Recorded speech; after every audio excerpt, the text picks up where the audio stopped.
Hello, and welcome to the Skip Meetings podcast. I am Andrea Doyle, Senior Editor, and I'm delighted to be joined on this episode by Joe Schwinger, the Chief Innovation Officer of Meeting Play and Eventry, a global leader in event management solutions for on-site, hybrid, and virtual events.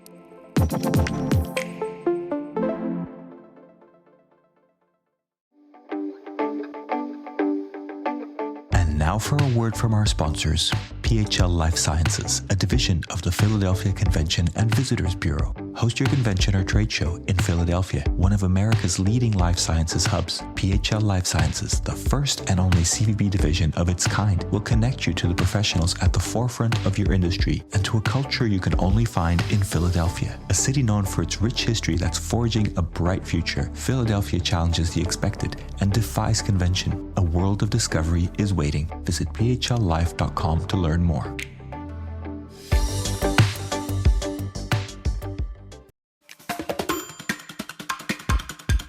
Welcome, Joe. Thank you for joining us today. I would love to have you do a short introduction of who you are and when you first came into contact with the events industry, when you became aware of the industry, and how you evolved into your current role. Oh boy, I'm going to date myself on this one.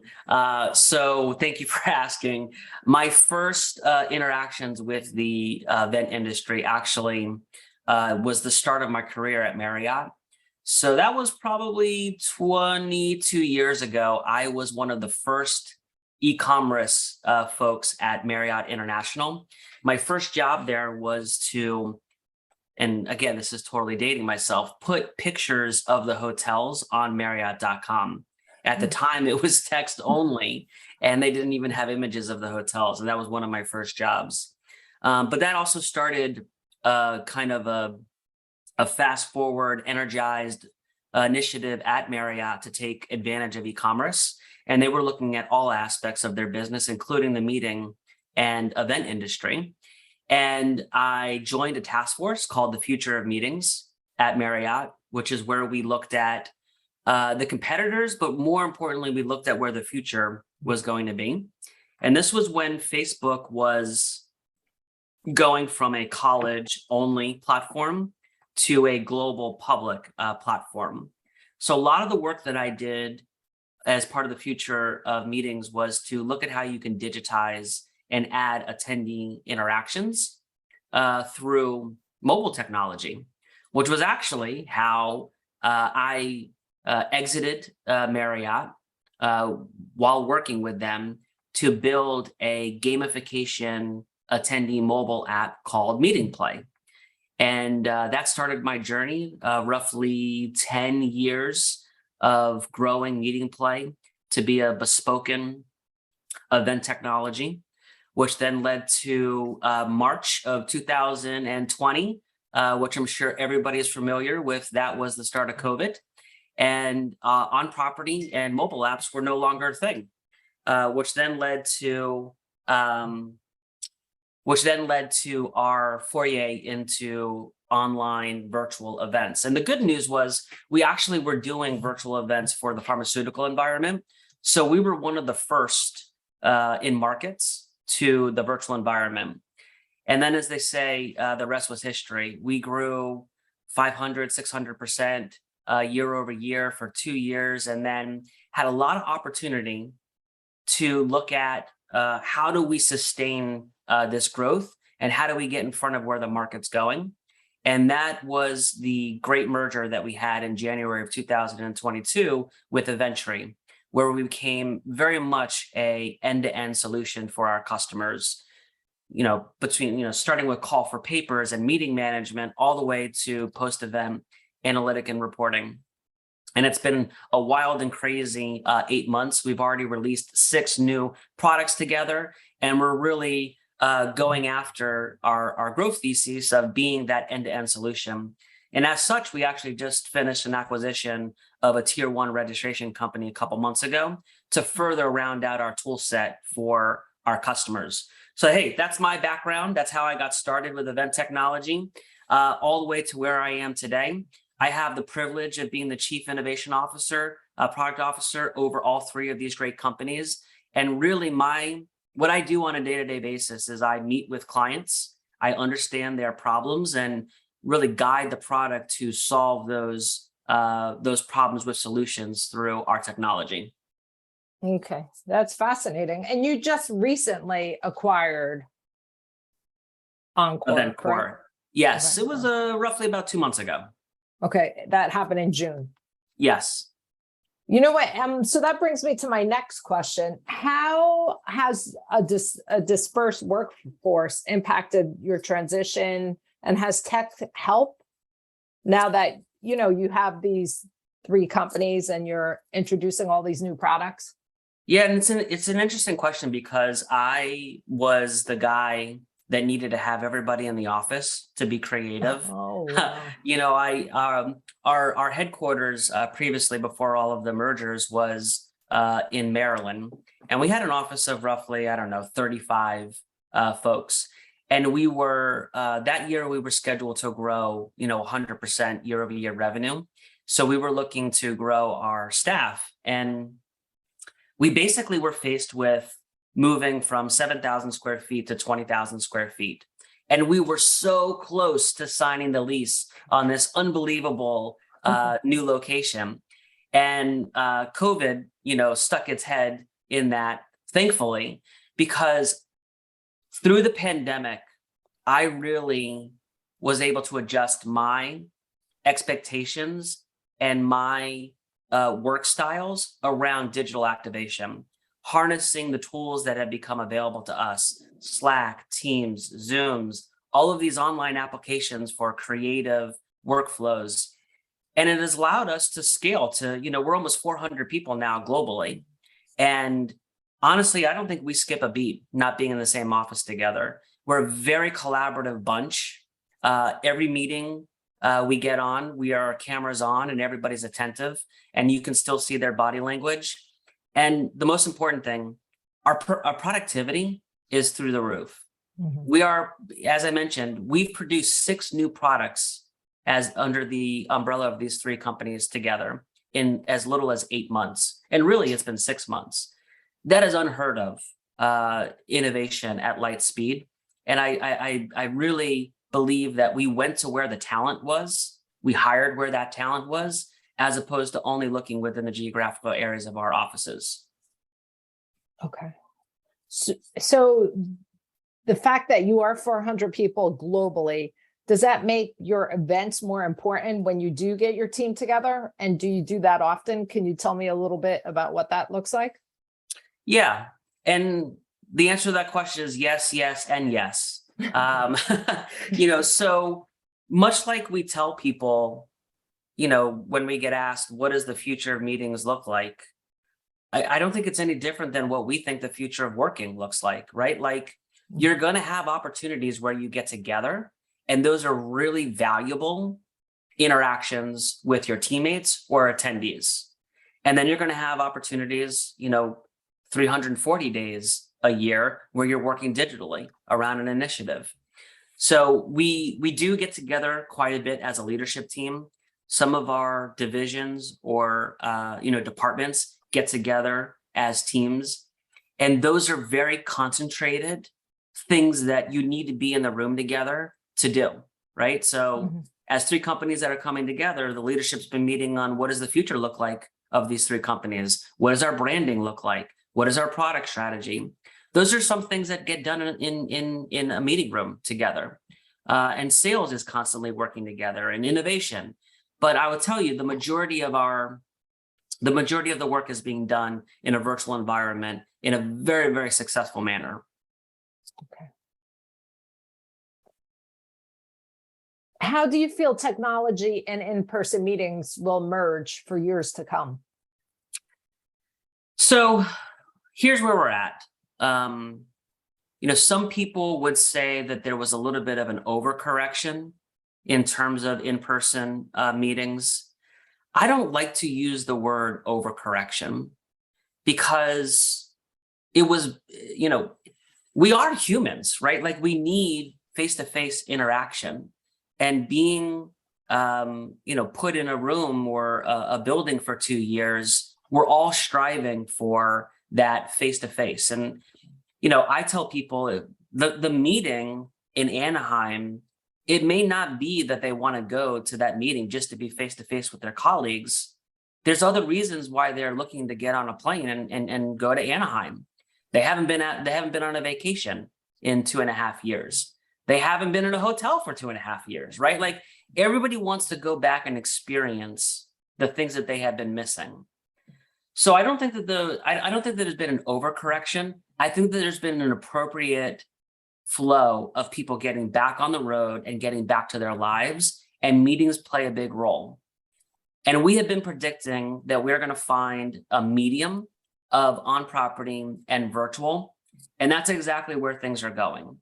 So in the first, in the last 4 months, we've seen in-person growth through the roof. Mm-hmm. In fact, I would say it's almost like, April, May, June, July of 2020 with virtual environments. And, luckily now MPAVEC, the three companies together, we service that on-property initiative just like we did virtual, right? Very successfully. So we were prepared for that, and we are hitting home runs for our customers. But we did know that after people kind of pull back the onion a little bit, that they're going to get back to a more normal state of what we think is going to be the future state. So today, I just came off of SEMA a couple of weeks ago, and I had 70 meeting planners in a room, and we used emojis to ask them what they think and how they're planning. And I was a little nervous talking about virtual because, quite frankly, there's some stigma around virtual that's not so positive. And believe it or not, 90% of the people in the room are planning successful hybrid and virtual events. Now, this is in a corporate environment. And I was kind of shocked by that we're still seeing that kind of demand in the corporate environment and this question was more forward thinking about their planning for the next 6 to 12 months. So we really digged in on that. And what we're finding is our prediction of finding a happy medium is absolutely, coming to fruition. You're going to have small meetings, like you just asked me, do I get together with my team? Absolutely. But a company-wide company kickoff or a sales kickoff may be done virtually, right? Or maybe done hybrid, where we don't have 5,000 employees globally that are trekking to one location. I think hybrid is a very good sweet spot for that. And that was one of the things that we heard loud and clear from our corporate planners is we're going to get to this funnel of top where hybrid is appropriate, and in the bottom of the funnel where face-to-face interactions are more important. Okay. What do you feel it takes for an event to go from good to great? Good to great. Well, I think that I'm going to give you a pretty boring answer, but I actually think it's the right answer. And that is content in the virtual environment and in the on-property environment are still king. Mm-hmm. And what we are finding to entice people to get on property or to log in to a virtual environment or a hybrid environment, the content still plays a key role. And let me give you some examples of that, right? So in the virtual environments, it was very common for tech company X to have a keynote conversation with a famous person, whether they be a comedian, an actor. And honestly, I looked at that and I was like, well, that's great. I want to hear this person talk, but how do they relate to the industry? Or how do they relate to the products that are being sold? And that was, in my opinion, that was a little bit of a mismatch on great content.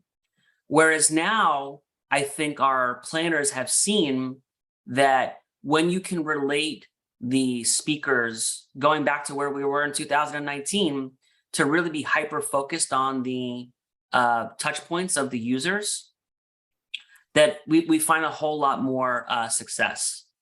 Now, the other side to that we were very successful with during the pandemic, and we're transitioning all of this to our mobile technology and our property, is networking and attendee engagement still has the opportunity to make you move from good to great. And that was, I think, key in our product offering in the virtual environment, that we were not a sea of same when it came to how you produce a virtual environment. We were a sea of different, and we wanted to be bespoken to the goals of what our meeting planners were trying to accomplish. And when you can execute something like an Ask Me Anything in a flawless environment, that the attendee satisfaction moves from good to great. And that's just an example of attendee engagement and doing it the right way. So honestly, I tell people, listen, you have a PhD in event technology over the last 2 years. You've moved from Blockbuster to Netflix, and don't go back. But there are some learnings from the pre-pandemic environment on how you make great meetings that we don't want to lose. And content strategy is absolutely the top of that list. And then attendee engagement, and a sophisticated way of bringing attendee engagement to the table will pay off in spades. Okay. That's interesting. I love that quote about being in a sea of sameness. Yeah. How you have to be in a sea of different. Well, that talks a little bit to the philosophy and the growth theory around these three companies coming together. Is what we have found with our meeting planners is they will plan one event that is so special.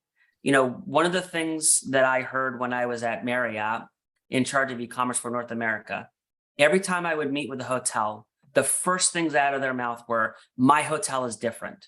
Okay. Everybody thinks that their hotel is different.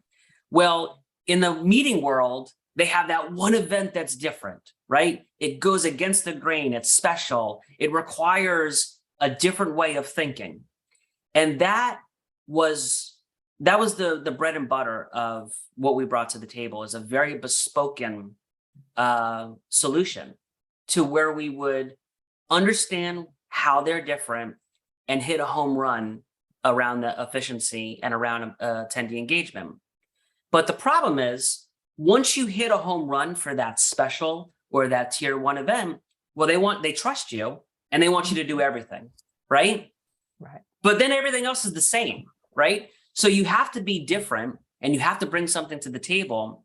But the reason why we brought these companies together was we want to be able to take care of your most complicated, delicate, biggest event.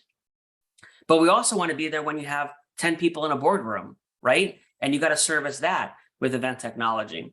And that's what we're now able to offer our customers, that is very difficult for a lot of the other event technology companies to say. We can handle the most complicated and the most simplistic under one roof now. Okay, that's great. So that leads into my next question. What do you feel the most impactful technology for on-site events is? And can you maybe differentiate it to, like you said, for a smaller group and then all the way up to a convention of thousands? Yeah. So right now, we have been in the process of taking all of our learnings around virtual attendee engagement and digital activation, and we're pouring all of that innovation into our mobile technology. There are so many things that have to go right when it comes to on-property events. But in our lens right now, where we look at the most opportunity and where the industry is going, it's kind of back to a renaissance of the mobile technology of 2019. And we really feel that there is there's a big opportunity for us when you leverage the sophistication of what we've been able to do in the past around mobile technology, and how our artificial intelligence and machine learning has matured over the last 2 years, and bridging that into the mobile technology. And then let me give you an example of why this is so important to your question. How does it play a role in the small meeting? And how does it play a role in the large meeting? Mm-hmm. So let's take a typical small meeting, and let's go around incentive travel. So we work with a big event technology company, and they're having their president's club at the end of the year. And I would consider that a small meeting. But let me tell you the role in which mobile technology is now playing. Things as easy as, say, departure notices, right? That are very difficult for the meeting planner and require a lot of work. And in some cases were very costly, right? So the old way of doing it is they would room drop a slip and here's your departure notice. Now, through the mobile technology, it's automatically connected to all of these systems. And on the last day, you get a push notification that your departure notice is now available on the mobile. And by the way, that includes the ticket to get on the bus, so that from a liability perspective, our meeting planner knows that Jason got on the bus and he's on his way to the airport. That's a very simplistic approach. However, believe it or not, the cost savings, the liability, all of these things together, it's a value add to the attendee, right? Because they got it so much sooner. It's a value add to the meeting planner, and everybody wins. Those are the kinds of things that we're actually hyper focused on, with taking all the great things that we've done and putting them into the mobile technology. And then the other, then let's flip it to 10,000 people, right? And this is where efficiency with the on-property is key. So now being an end-to-end solution for pretty much everything that event technology needs to take, we have customers that are actually leveraging our digital badge and not even giving paper badges to everybody anymore. And in the tech environment, eco-friendly is is big right now, right? And that was kind of the big thing with virtual. And efficiency is really big. Well, when you remove the registration area, or even you contract the registration area to 50% of what it was for 10,000 people, there could be hundreds of thousands of dollars in savings there. And also, again, going back to the eco-friendliness of not having 5,000 badges that are making its way into waste. So leveraging the mobile technology and the Apple Wallet and all of the great things that mobile brings to us as a digital passport into that event, again, it's a win-win for everyone. Our session scanning devices leverage that. Our lead retrieval devices leverage that. There's actually no gap in functionality. You're just removing a paper and bringing it to the digital. Now, again, this is very forward thinking, right? So not a lot of our customers are doing this, but it's a great example of how our customers are thinking outside of the box to leverage digital in a way that they did not prior to the pandemic. Okay, well, that's so interesting. What innovation do you feel is on the horizon that will disrupt the industry? We just talked a whole lot about mobile apps. Is there anything else you have your eye on? So, of course, we're looking at a 18-month roadmap, and we're trying to be in front of 18 months to be where the industry is. I will tell you where I don't think the industry is going to be in 18 months, because it's a hot topic, and there is a lot of work to be done for this to become scalable in our industry. Coming out of the pandemic, there was a lot of conversations about metaverse and virtual reality and augmented reality. And I believe that the future very well may be in this meta environment, but the market is changing so quickly right now that I don't believe that this is going to stick. Okay. And I think, to draw a parallel to you, prior to the pandemic, iBeacon technology and proximity sensing was super, super hot and super big, but it was not widely adopted for about 2 or 3 years until all of the phones had the capabilities of picking up proximity sensing through iBeacon technology. And that's kind of where we are, is as an industry, there are a lot of headwinds: virtual, hybrid, on property. The overall world is going to move into this virtual reality and meta. And when that becomes mainstream, then you will see the meeting industry really pick up steam. because especially going into the, I won't say recession because we are or we are not, doesn't make a difference. But we are absolutely in an environment where cost-cutting measures are top of mind. A corporate environment is not going to invest in a metaverse where 10% of the attendees can participate. There has to be mass appeal. So I don't think that we are in a world where 12 to 18 months, you're going to see meta and virtual environments take off. Where we will see more innovation is around augmented reality using mobile technology.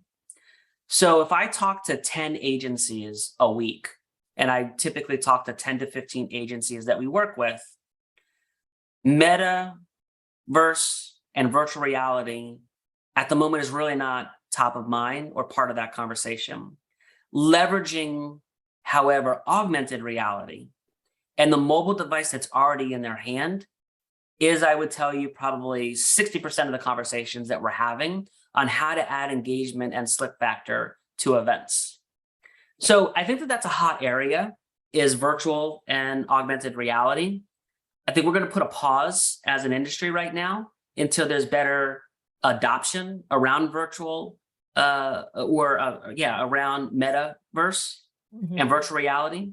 But you will find a lot more case studies in the next 6 to 12 months around how augmented reality plays a critical role in the on-property experience, as well as the hybrid experience. I mean, we were doing a mashup of virtual events using augmented reality and on-property. It's a great tool to add engagement. Okay, great. It brings me to my next question. What do you feel the biggest challenges currently facing the event industry are? Pricing pressure, cost, budgets. As I mentioned, I speak to probably 10 to 15 agencies, and I probably speak to 10 to 15 customers on a weekly basis. And of the 30 conversations that I'm having, 80% of those departments have still struggled to hire expertise, have open recs, or more recently have contracted their departments due to layoffs. Events and marketing are sometimes one of the first to get hit by such, and you don't need to be, there's no secret. If you're on LinkedIn, you'll see that a lot of these departments have been hit. So the biggest struggle that I see right now is we have massive events that are being planned with a reduction in staff to actually plan them, which first of all is horrible, right? Like I feel like in some respects, we're back to the cycle where we were when the pandemic first hit, where we have a lot of really talented people out there looking for work. It does change, though, how people are shopping for event technology. There's this terminology that I've been using that I picked up from an actual client last month was, in some respects, I need one throat to choke. And that's a quote right there, right? I need one throat to choke. Exactly. And what it boils down to is I need one provider that's going to add efficiency, because I simply just don't have the resources to work with 5 different providers. And when something goes wrong, I want to call one person to solve it, not 5 people. And that is, again, that goes back to the fourth, like that goes into the thought of what we had in 2021, that we really needed to consolidate best in breed into one company to be that one single point of contact across the full spectrum of event technology. And again, I think that was, we're seeing that investment pay off right now with being one provider and also being an end-to-end provider. We can handle the virtual environment just as well we're handling on property. We can bring you sophistication around badge printing and session tracking and lead retrieval and bring that into the virtual environment or not, right? There's 30 something tools that are available now to our customers, and we pretty much can say yes across the board. Are you ready to celebrate your successes in the world of meetings and events? The Skift Meetings Awards are back for 2024, recognizing the most innovative business events companies across 15 categories, and we want you to be a part of it. Winners will feature on Skift Meetings, sending a clear signal to events professionals around the world that these are partners they can rely on. The final deadline for submissions is June 11th. We encourage you to start your submission today to secure the best entry rates. For more information and to start your submission, head to live.skift.com. You had said that staffs are down. Do you feel is that an issue because there's not people qualified to fill these positions because of the Great Resignation, or there's just not the budget to hire the people they need? It's a little bit of both. I probably have 10 very close confidants that are meeting planners that have moved to contract meeting planners and have decided not to go in-house or with an agency because of the flexibility that this allows them. And by the way, they make more money by doing it that way. And then the other side of that is there's absolutely pressure on startups, funded companies, corporations to trim down going into the next couple of months with the financial situation until it shakes out a little bit. So I would say it's a little bit of both. Okay. Again, at SEMA, which was corporate meeting planners, I had some great conversations with people that were at some of the largest companies in the world that are just living their best life being a contractor and working with multiple corporations, and more power to them. I mean, that is, life is short, right? And if you can work and you can work anywhere and you can still provide for your family or yourself in the same means, I mean, who wouldn't want that? And I guess there was a greater emphasis on that during the pandemic when we had a whole lot of time to look at work-life balance. Yeah, and I think that, once we started to see the market change, and there were definitely a subset of those folks that saw some instability coming. But quite frankly, when that pendulum shifted back to on property, they became even more valuable. Mm-hmm. So any contractor, it's a roller coaster of up and downs. But I think they're still riding really high. There's a lot of opportunity. Running a P&L, I'll tell you, right? There's a difference between a full-time employee and a contractor. They mean different things to a company. Contractors are still very valuable in this market in the event industry. Okay. If you could change one thing in the events industry, what would it be and how would you change it? Wow. I get to change one thing, huh? So I'll tell you, one of the things that did change when the pandemic hit is that event technology, prior to the pandemic, event technology was, we're going to get to that later, or an afterthought, right? As a mobile provider and an on-site provider, the planning of that event may have been 6 months, but we came in 3 months before the event. And part of the beauty of what the pandemic did was we were at the starting line of the planning process with our customers from day one. And we were all marching to the same beat. And then when we went back on property and health was priority number one, and again, I'm not saying that it's not, but it's definitely not as important as it was in January and February, we were still at the starting line with our customers to allow for event technology to aid in the healthy procedures as we went back on property. I'm seeing it all over the place where we've gone back to our old ways of event technology coming in a little bit later. And I would say that the ones that are still planning on property, hybrid or virtual, that have your event technology provider at the beginning of the planning process, absolutely result in more successful events and result in lower event technology cost. Because one of the things that we are seeing in the industry is these venues are overbooked.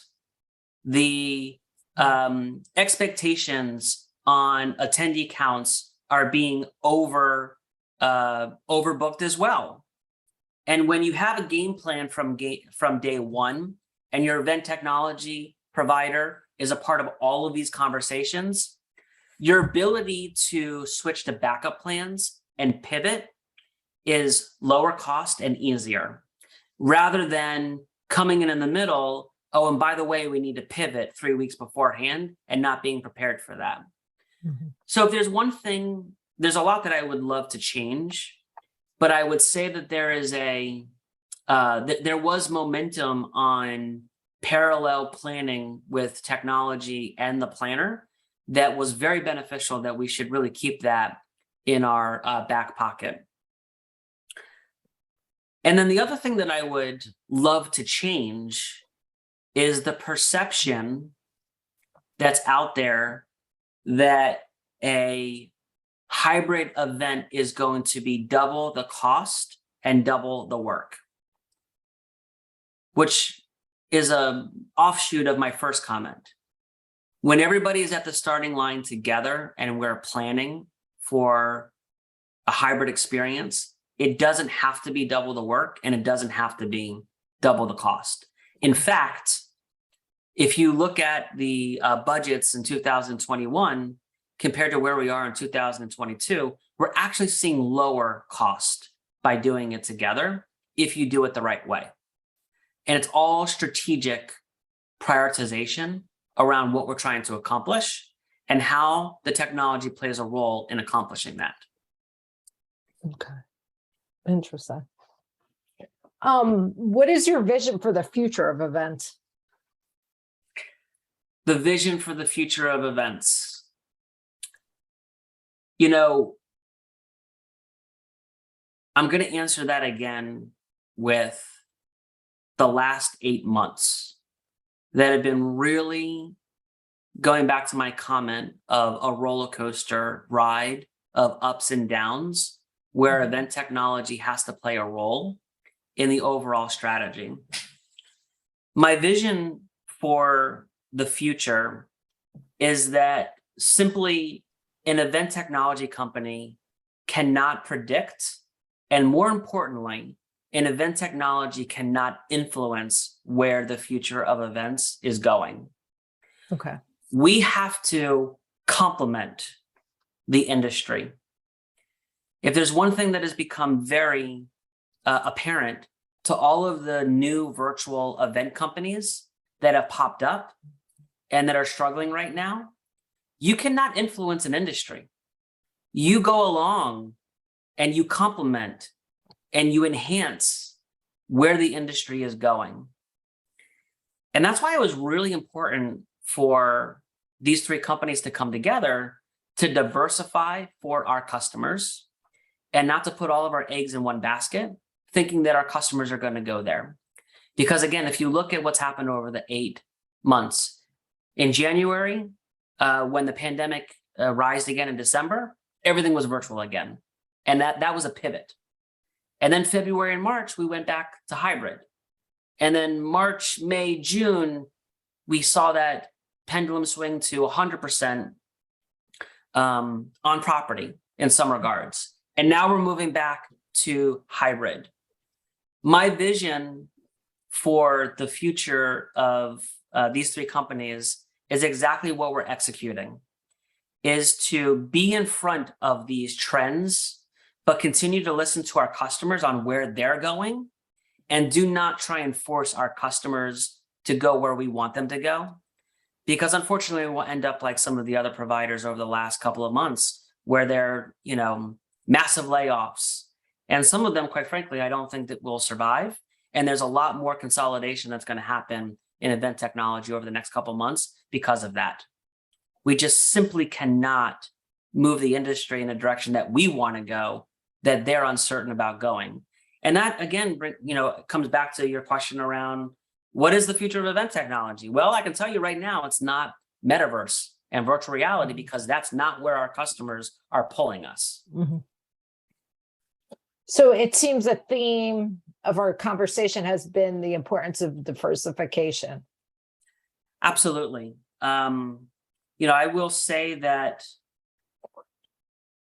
had these three companies not come together to complement tier 1, tier 2, and tier 3, to complement on-property, hybrid, and virtual the way that we are for our customers, I don't know if, there would have been some serious headwinds. Mm-hmm. So it was a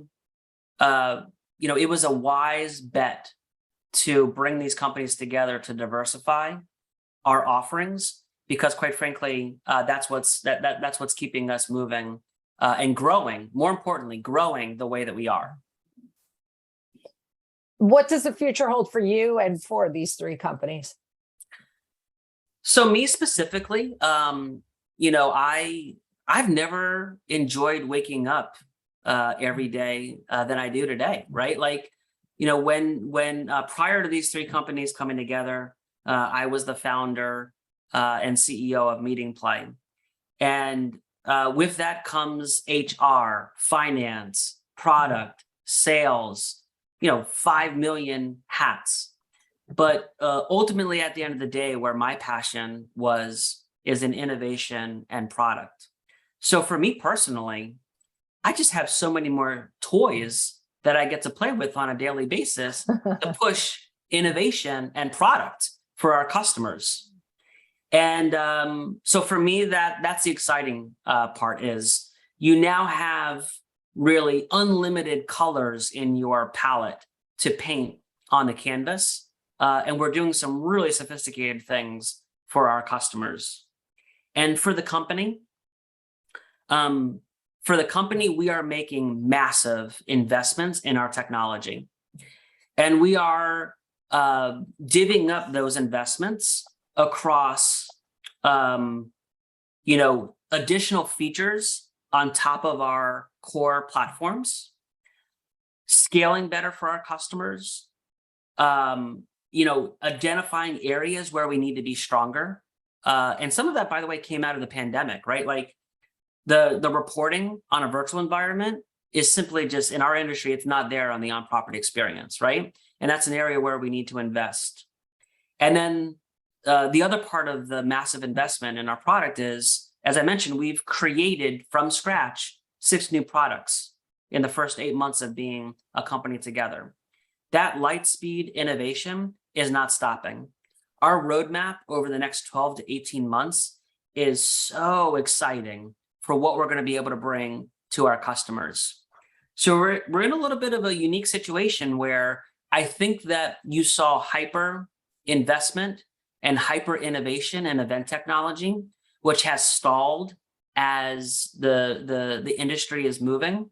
And we've seen a lot of layoffs, where we are in a very unique situation where we're going to continue to pump out great features and new products for our customers in the foreseeable future. Okay. You talked about having many colors in your palette. Are you an artist by any chance? So that's a great question. I would say that, so I know the things that I'm good at. And I would actually say that I have some of the best artists that I'm partnered with. And I'm the one that's whispering in their ear on what color to use and where to put it on the canvas. But no, I'm not an artist. I'm so blessed that when we brought these three companies together, the talent that we have, the leadership team that we have is just simply amazing. And, in being in this event industry now for 22 years, I've never been a part of a team on the leadership side, and even, multiple layers down, that is driving innovation and product for our customers. So no, not an artist, but I can whisper to an artist like nobody's business. You're an artist whisperer. Exactly. Has there been an aha moment for you in your career? Well, yes. There's been many, but I'll start with what was the most impactful and telling about our companies. And that was March 13th of 2020. So to paint a picture for you, in February of 2020, we were projecting 100% revenue growth year over year. We had an unbelievable pipeline of business that was coming in. We had contracts signed for the next year. And on March 13th, which was a couple days after the US kind of was breaking news in Seattle and New York, that was, I believe it was a Thursday or Friday, or maybe it was a Wednesday. It was towards the end of the week. And literally within a 48-hour period, 100% of our business canceled. Whoa. It was gut-wrenching. And true to the company and the way that we ran the company, we allowed ourselves the weekend to feel bad for ourselves. And there was a lot of tears. There was a lot of uncertainty. You know, when you go from 100% growth to negative growth, and you have a monthly, commitment on employee salaries and rent, it's very scary. But when we came to work on Monday, the aha moment for me was nobody thought about it. All we thought about was, how do we stay true to the way that we were successful as a company and bring that difference to our customers in a different way? So going back to my sea of same comment, right after the pandemic, everybody was offering the same thing, right? It was just, who did you want to go with? Who was in the market? Who could scale with you? And we took a different approach by being different and solving the needs of our customers in a different manner in a virtual environment. And that was why, so we came back on Monday. We had a product on Friday, and we sold our first virtual environment 10 days after all of our business was wiped out. We went back to 100% growth roughly 2 months after the pandemic hit. And then it just didn't stop after that. Wow. My aha moment was that if you stay true to your roots, and we didn't rush to put something out there that was going to be of the sea of the same. If you stay on strategy, it was a winning combination for a reason. And that was what really got us through the pandemic to where we are today. That's amazing. Finally, I'd like to wrap up with the question we ask all our guests. Who should we have on our next podcast? And what questions do you recommend we ask that person? I think my advice to you. So by the way, can I give you one more aha moment that's going to answer your question? Sure. As I mentioned earlier, I performed a breakout at SEMA where we used emojis as our polling responses to my questions.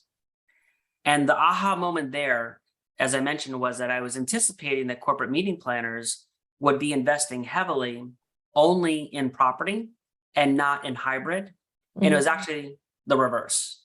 Corporate meeting planners are still budgeting and planning a very healthy amount of hybrid and virtual events. So my recommendation for you is to bring on a subject matter expert or maybe a collection of meeting planners in the event industry that move the needle on top of the funnel and bottom of the funnel events, and really hear directly from the planners what they're doing for the next 12 to 18 months. Okay. Because it's not what we walked away with was, it's not what you're reading on LinkedIn. It's not what you're reading in the trades. There's actually strategy being built around a multi-channel strategy to your event business. And there's some great learnings to be had for everybody.